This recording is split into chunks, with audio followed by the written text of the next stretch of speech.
Good day, family. How you doing? My name is Theo E.J. Wilson with African Diaspora News. Now, as you probably noticed, Donald Trump is hell-bent on turning this country into a tin-pot dictatorship, decreasing civil liberties while increasing authoritarianism. His latest move, bringing federal National Guard troops into Washington, D.C., has gotten the world's attention, and as many who are very well versed in the Constitution alarmed about the erosion of our rights as American citizens.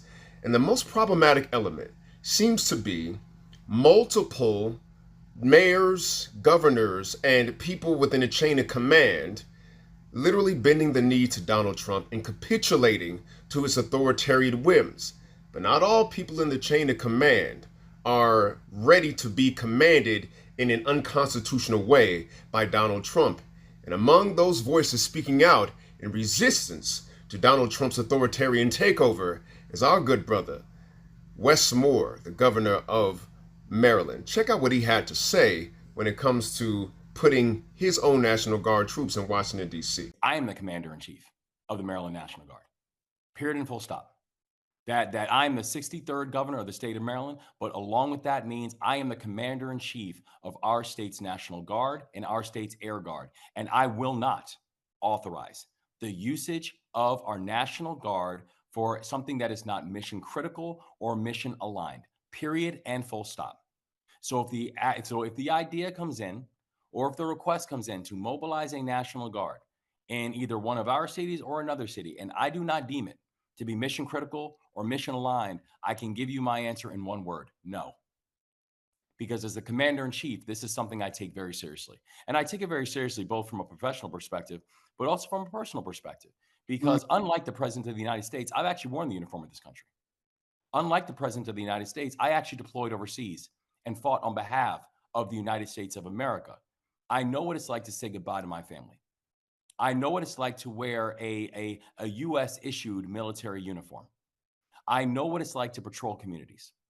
And so I do not need and will not accept any type of lecture from someone who the only uniform they have worn is a Brooks Brothers suit about how to utilize members of the National Guard. I was a member of a military family, as the grandson of a Tuskegee airman.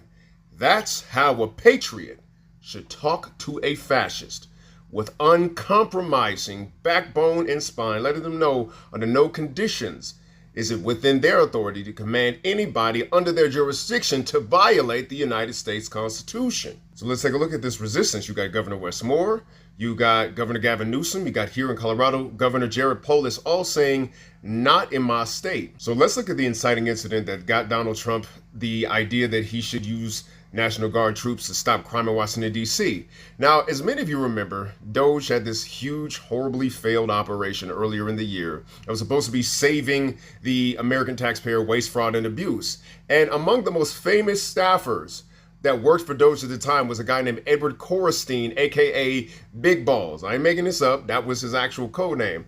Well, our good friend Big Balls got beat up in Washington, D.C. by a group of teenagers earlier in this month. Well, his photo after being assaulted went absolutely viral, and of course, it makes it to the desk of President Donald Trump. The issue is, as many of you know, Washington, D.C.'s crime rate is at a 30-year low. There's no indication that it was spiking to the level that it needed troops to stop the crime. So why did Donald Trump feel that he could do this? Well, part of the reason is because Washington, D.C. doesn't have an actual governor.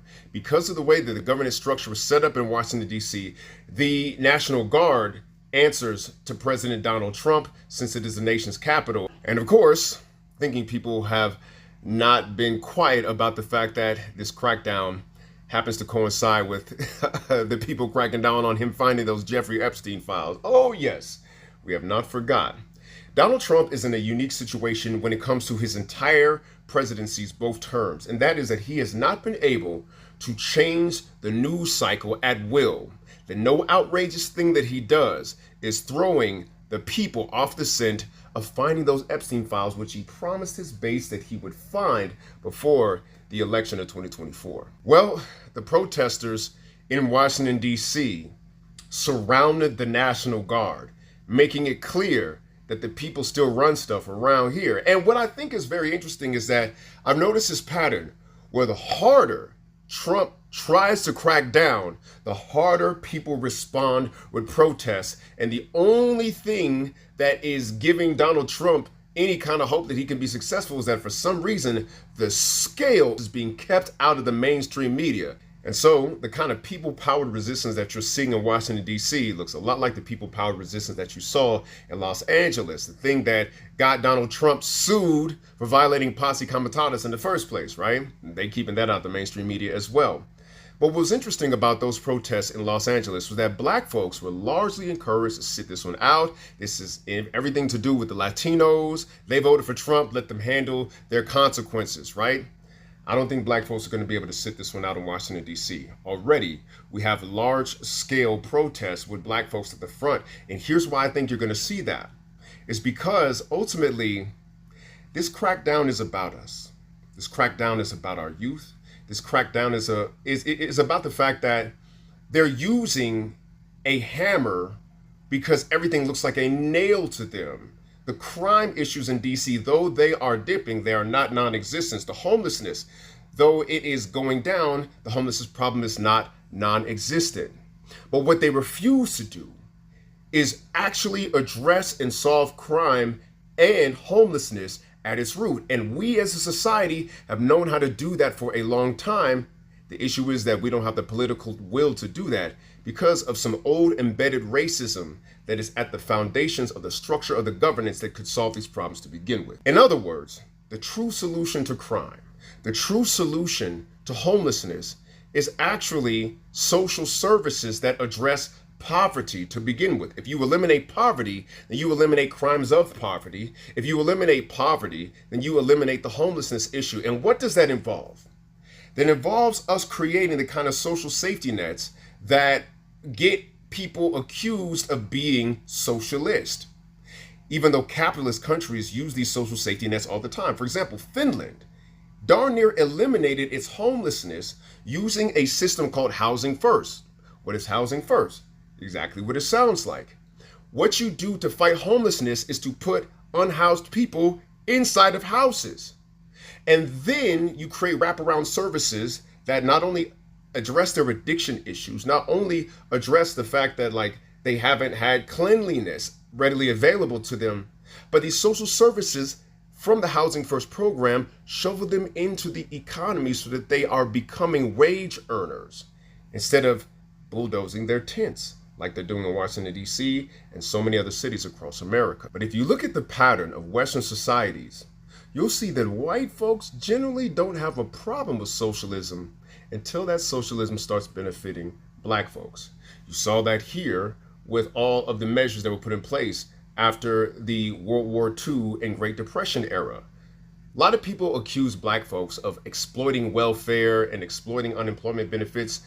Well, the problem with that narrative is that we weren't even allowed to participate in them for the first 30 years of their existence. Not until the Civil Rights Act of 1964 could black folks end up participating in any of the social safety net measures that were designed for white folks. And as soon as we could, now you have the dog whistle politics calling those who are participating in these programs originally meant for white folks, freeloaders, welfare queens, and leeches on the system. You and I know that the majority of the crimes of poverty are committed by youth.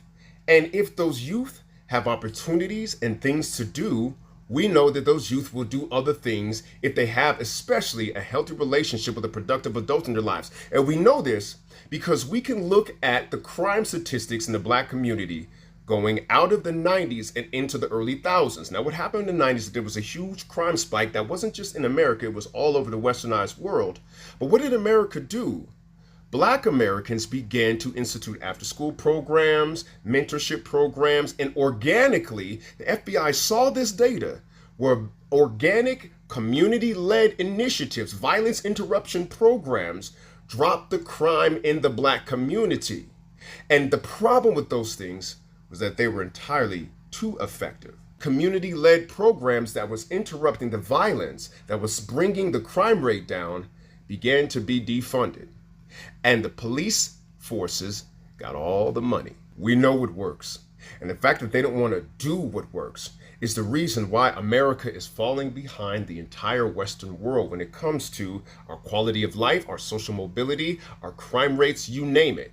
Because when you have systems in place that are there to oppress and harm black folks, what you essentially have is Americans harming other Americans and keeping the American quality of life low, just in pursuit of this fake hierarchy, this caste system that we call race. And instead of addressing the problem at its root, they put boots on the ground, they put cops in the streets, and they put a narrative out that says that these people can only be controlled by force.